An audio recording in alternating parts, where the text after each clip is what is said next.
What's up, everybody? Jesse Williams with the Southern Backwoods Oracle, coming to you for the weekly card reading. What a crazy week. This hurricane really wreaked some havoc. There's a lot of people that are without power, without homes, disconnected from family. If we can't share resources, if we can't provide help, the least we can do is give some good thoughts and prayers, some energy to our brothers and sisters out there. I'm hoping that next week is an easier week for everyone. Speaking of which, let's see what the week's gonna hold with these cards. So the energy that we should move into this week, the path that we should follow, the advice for the week is the Sunlit Ivy card. Reversed. So let's get a visual of what the Sunlit Ivy card is going to look like once the deck is finished. You can see there's like ivy growing on a tree with some sunlight beaming down on it. This card is near and dear to my heart. The reason why it exists is because of my own trauma history, my own personal work. One of my own hypnotherapy sessions where I was working on my trauma with my therapist, I had this real clear vision of sunlight going onto ivy. That sunlight on ivy has become like this theme song for my life. Strange thing, right? Sunlight on ivy. This card represents healing energy. It's feeling lighter. Represents inner peace. It's the healing of trauma. That is what the Sunlit Ivy card represents.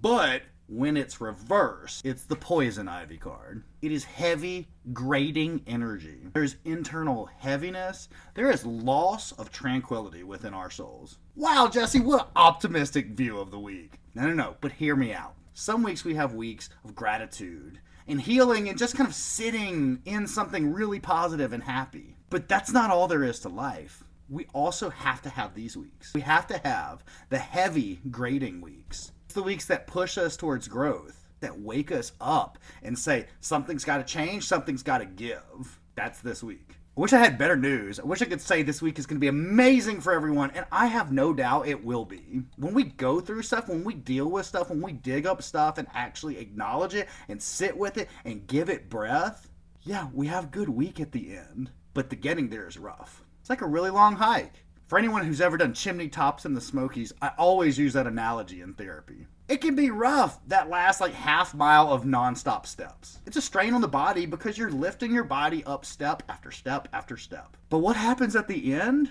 You get an amazing view. So how do we translate this into something workable, something transmutable? Look for the heaviness this week. Look for that which is difficult to deal with. Look for the loss of tranquility, the place in your life where you're like, I don't have peace around this. And after last week, we've got a lot of that right now. As a collective, lean into the discomfort. Give voice, give emotional space to the heaviness. Sit with the heaviness. Face the lack of tranquility. Only then will the sunlight shine back on your ivy. That sounds suggestive. But you get what I'm saying. Sit with the heaviness. Let the poison ivy run its course. Give it space. Lean into it. You'll get your light back.